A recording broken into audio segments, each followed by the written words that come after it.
video record one because this is kind of an important point that people um, we look forward to stuff with trepidation.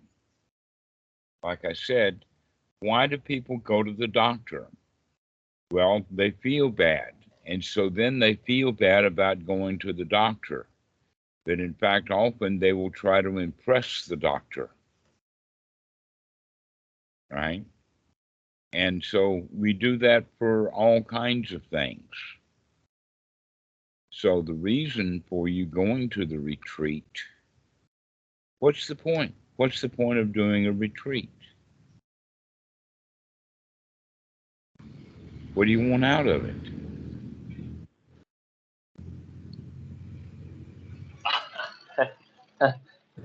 There's nothing really I want out of it. It's just something. It's like it's just to kill time. I mean, for me, it's just to kill time in between something. Everything I do nowadays seems to be just killing time. That's an interesting thing, to kill time. You have precious little time in your life. That when people get old, they feel like that they've wasted their time or killed their time instead of enjoying their time. So, this is what you can do. You can practice enjoying being there rather than doing it to get some value out of it later. I mean, let me ask you this question. After you kill all of that time, then what? Is that what you're going to do your whole life, is just kill time? Killing time seems to be a way of avoiding pity party, like, and dealing with your own pity party and changing attitude. So you just say, I'm gonna go kill this time, so I forget about this thing I have control over and I can change. But this is more fun. I want to do this. I don't want to change. You don't want to change. Sometimes I really don't. Sometimes I really feel like I enjoy the pity party. We talked about this. I really do enjoy a good pity party. So does everyone. That's why we originally don't want to change. Up until it doesn't become so much fun and you find yourself in that sewer.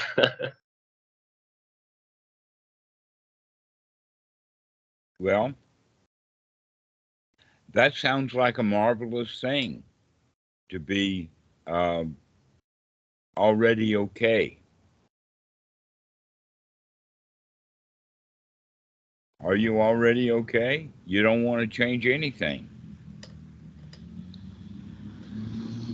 You're not disappointed or disgusted or dissatisfied with anything at all. Is that right?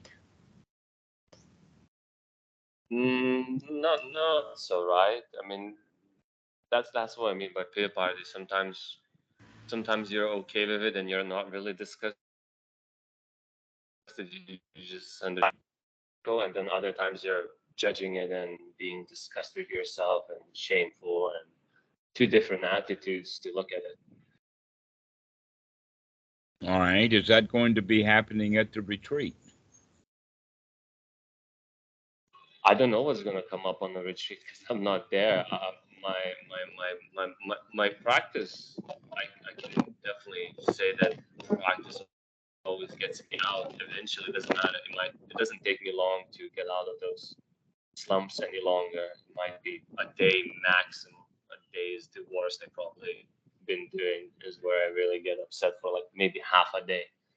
But then eventually Dhamma kicks in and you're like, what was I even upset about? So I don't know if that's going to come up in retreat, but I'd imagine because there's no stimuli, it might come up a bit more often, which is good for the practice, I guess, because as we know, the log and the bog and all the great stories is it's good for your practice to retreat yourself a bit and observe. Well, there is the quality of observation, and that we need to do quite a lot of that. But once you observe it and you recognize that you can make a change to it, then that's where the rest of the path comes in, of the right noble effort to actually make a change. So if you find yourself being dissatisfied at any particular moment, that's the time to make a change and get the mind into a state of satisfaction that this is good enough. This is good enough. Because the natural state of mind, let us say the normal state of mind, is to be dissatisfied. We're trained that way. And that I guess that people can get used to it and to think that that's natural. But actually, your joy is natural. Your curiosity is natural. But having a pity party or being dissatisfied is the way that we're taught. The landlords, the warlords, the bosses, they all want you to work harder, do better, so that they can gain value from your work. Daddies want kids to go to school so that they don't have to support them, or better still, the kid will wind up supporting the dad. This is the normal way that our system functions. Is actually the function of getting other people to feel bad so that you don't have to. And yet everybody winds up continuing to feel bad. But with the practice of Anapanasati, the teaching of the Buddha is that you don't have to feel bad.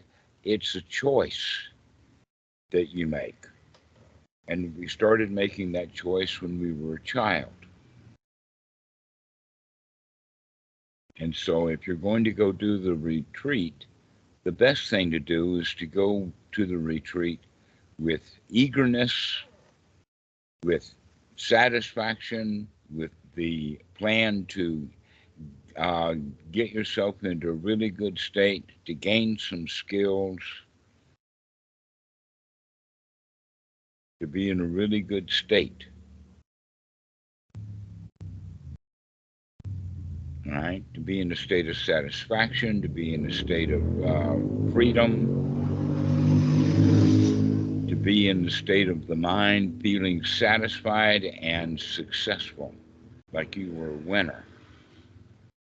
That we often are, in fact, placed into the situation of being a victim.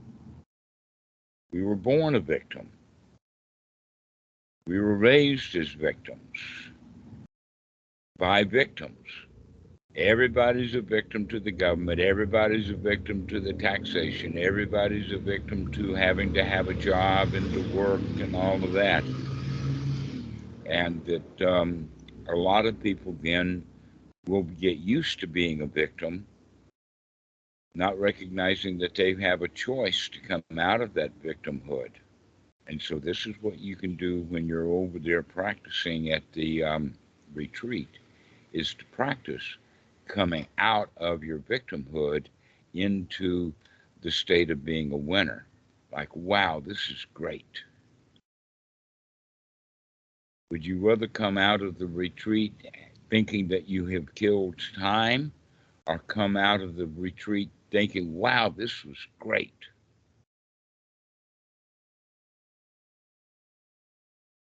Oh, precisely. I do have good intentions going towards retreat. I understand the tremendous gift it is to sit for 7 days and do nothing and not need to worry about anything. It's tremendous.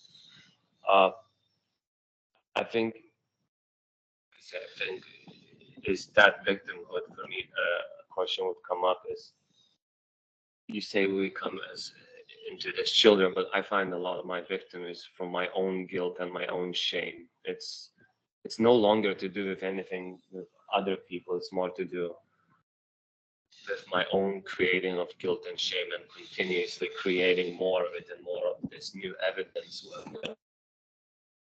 Hey, look how naughty you are. You're still naughty, and it progressively emerges that victim state.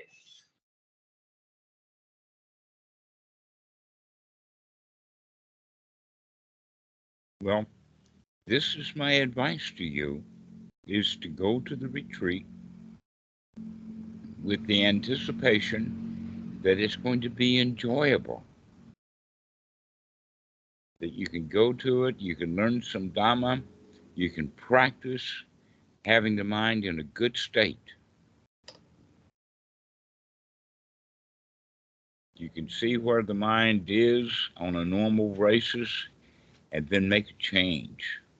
This is the reason to go to a retreat. However, a lot of people go to a retreat. I haven't heard anybody ever say that they're going to a retreat to kill time. I mean, you can stay in a hotel in Surat Thani and kill time.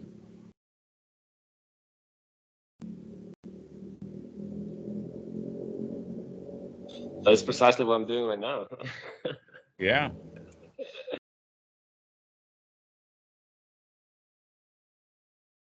Yeah, I don't know.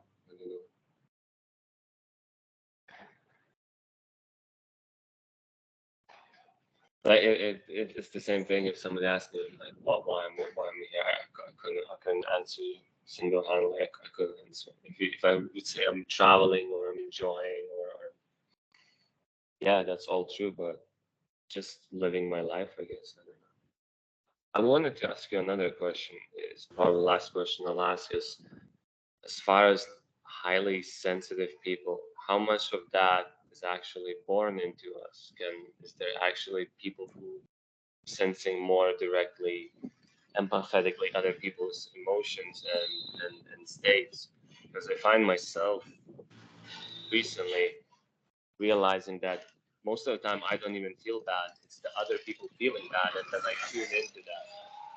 I tune in, I join in their pity party so easily because I have this empathy in me, and I'm like, oh wow, they're feeling bad, so I might as well make them feel better and hold their hand or something like that.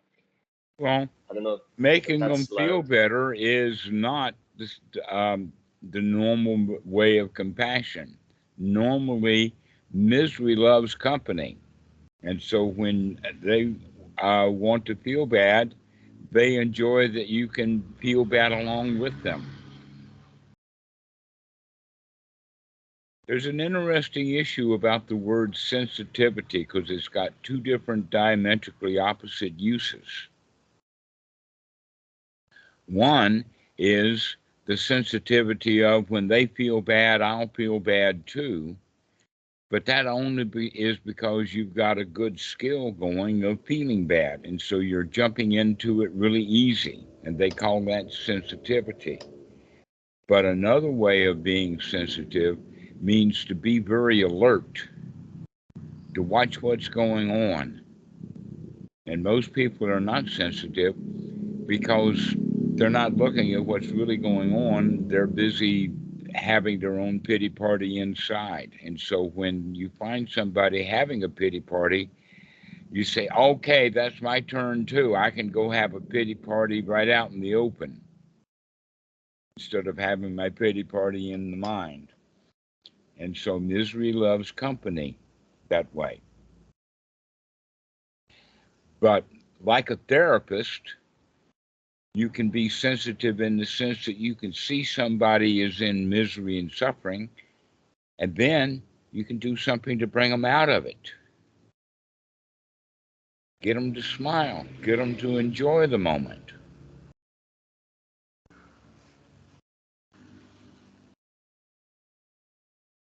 So I wouldn't advise one kind of sensitivity, but I would advise the other kind.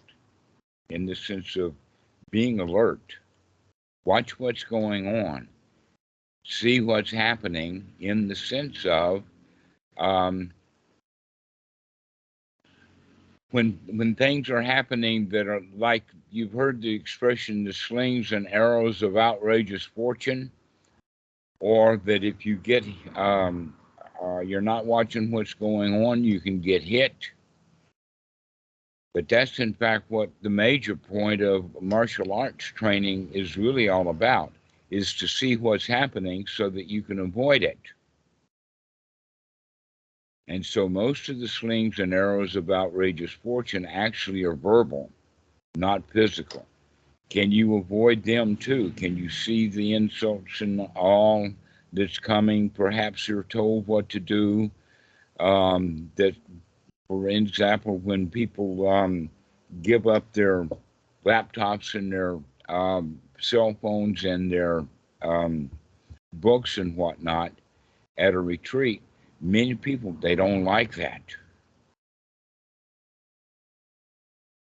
So how are you going to be when they want to take all of that stuff to give you the peace and quiet? Can you actually put down your own cell phone and just rest?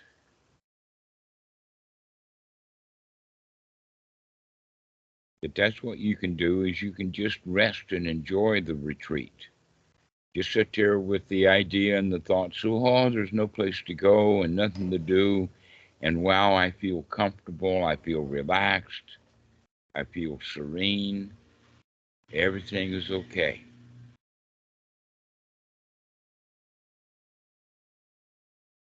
And then you can see what's going on, both inside your mind, and also you can see what other people are doing in the retreat. You find at the retreat, a lot of people have let us say, a persona or a facade of peacefulness and relaxation. But if you look a little deeper, you'll see that, oh, there's a whole lot of misery going on.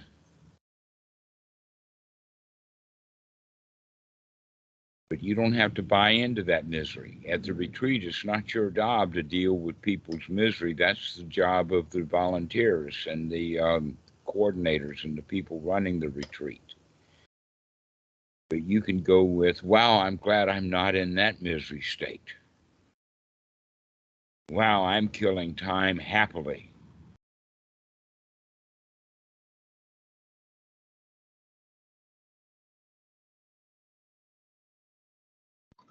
Why is that when the practice gets so like very good and it gets so high? I know it's the mindfulness that we forget to maintain it, and but the more sweet the practice is, even worse it always seems like what they used to. Or is it just because you have more awareness towards it? I have no idea, but my levels seem to be even lower than when before I started with all this meditation. Just generally confused about it sometimes. The Actually, cycle. most people think that meditation is kind of like figuring something out. They go for figuring stuff out in the sense of insight. They tell themselves stories and all of that kind of stuff. Um, but I'm not a big fan of insight. I'm a fan of little insights. The insight of seeing this thought, oh, I can do better than that kind of thought. That you can, whatever thought that you're having, you can take a deep breath and say, wow, look at that crazy thought that I'm having. I can do better than this. When you have thoughts of, I want out of here, you can say, oh, I see that thought that I want to leave. And really, what I really want to leave is the thoughts about wanting to leave, the thoughts of dissatisfaction, and say, I can handle this. This is easy.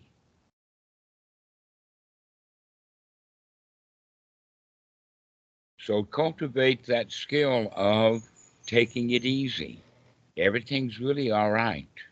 There's really no problem.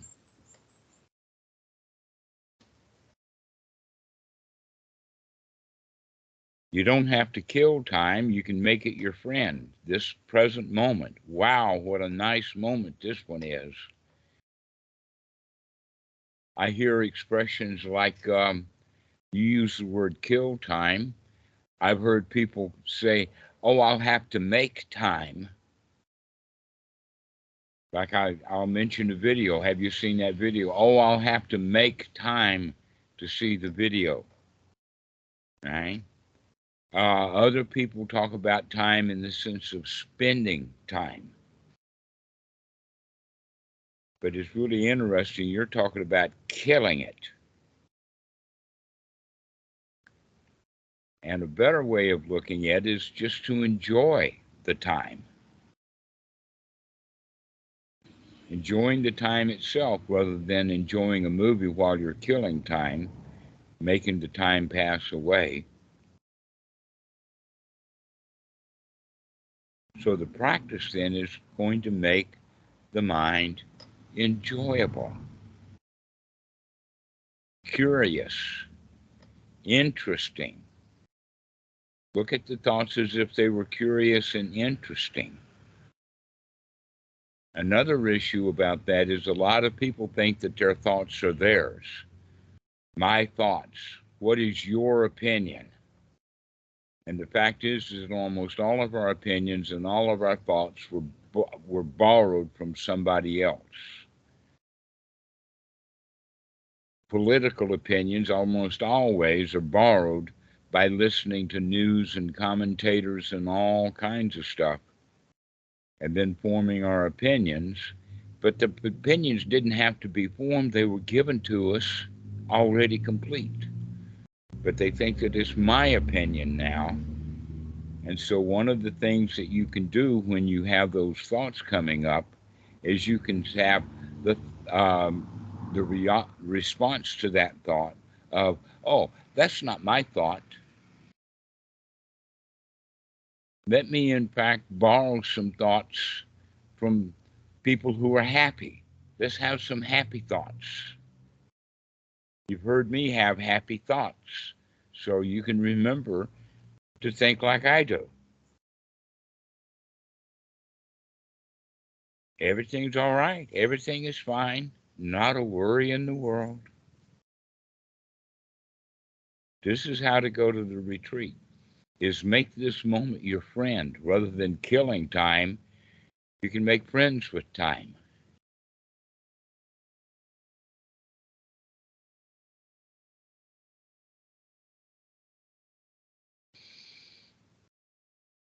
You think you can do that? I definitely can. I can do it this moment. Pretty evident to me. As long as I remember to look and change, I can do it. Right. Well, that's the main skill that you're going to develop over there, is to remember that you've got a choice. To remember to take a look and make a change. So whenever you have the thought of killing time, you can say, wait a minute, I don't have to kill it. You can be friends with it.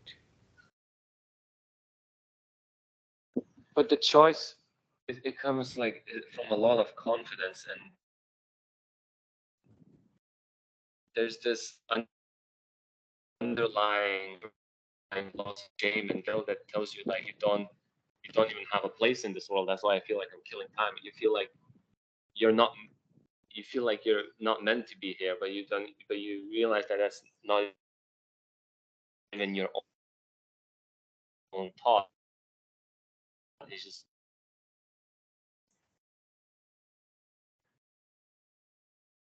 a constant. Well, obviously you are meant to be I keep here seeing it that because you're alive.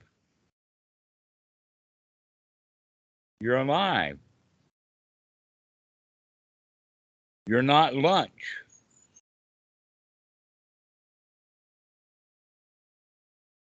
And so you have that choice of being alive. Can you be really alive, joyously alive? There is no meaning other than the meaning that you make when you say, I'm not meant to be here. Then the answer to that is, well, of course I'm meant to be here. I make my own meaning. That what you've been doing is you've been listening to all the thoughts about meaning and belonging and all from other people who don't have the feeling of belonging and meaning. So you don't need to entertain those thoughts. You can have some pleasant thoughts that of course you belong. Of course you mean something. You mean anything you want it to mean. But there's nothing to it.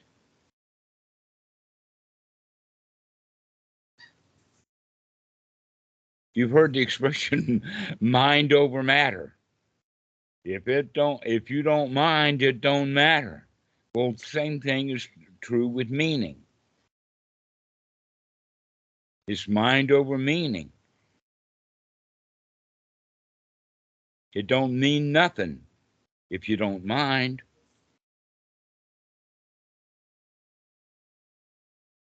It's only when you don't like it, when you don't mind, or that you mind what's happening. That means you don't like it. And so now you're searching for meaning, hoping that meaning will make you feel better. Well, guess what? You can feel better because that's the change to make. And then it don't mean nothing.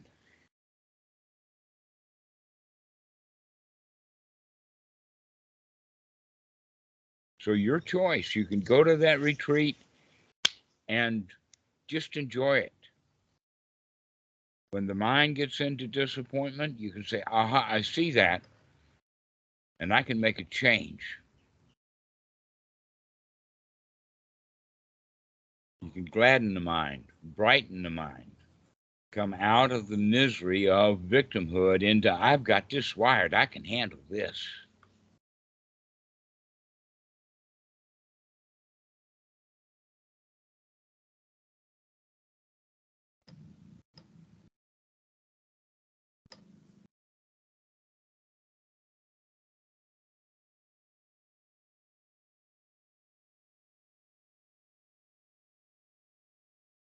So can you go to that retreat with that idea that I can handle it?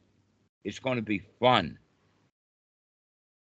I can spend my time enjoying the moment. I don't have to kill the moment. I can make this present moment my friend. I can. uh, I see this. I see this dragging of the feet behind me that I'm trying to create right now for the for even this next moment. It's like telling myself, oh, but there's so much evidence of you not able to practice successfully, or there's so much evidence of you feeling shameful and you feeling bad, and I can see how that is trying to get into every moment right now, particularly into the retreat and thinking about it. All right. Well, I think that we can do it. I think you can take that retreat. What do you think? You going to go enjoy yourself, or you going to go over there and kill time? Yeah, I'm gonna enjoy myself, I guess.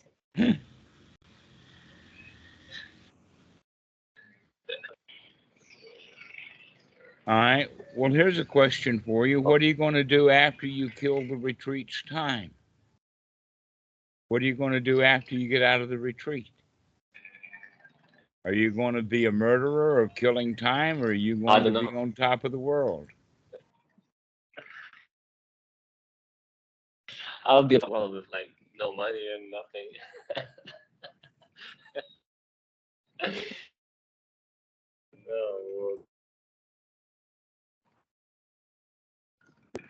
No, we'll see. I like the stage because when I'm feeling good, everything seems easy and everything just goes by itself. And when I'm in pity party, then I don't even don't even try to think about anything. I'm just trying to practice correctly to bring myself out into that easiness, because I know it takes care of me. I don't have to worry that much. Just have to continue practice.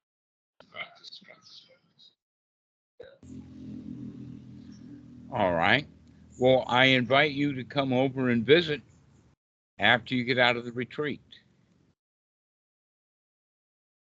I was gonna ask, which island are you on again, Radha? Is Koh Samui, no? Or Pangan? I'm sorry, what was that? Which island were you on? Oh, Koh Were you Phangan. located at? Koh Koh Phangan. Phangan. Yeah, it's right next to Koh Samui.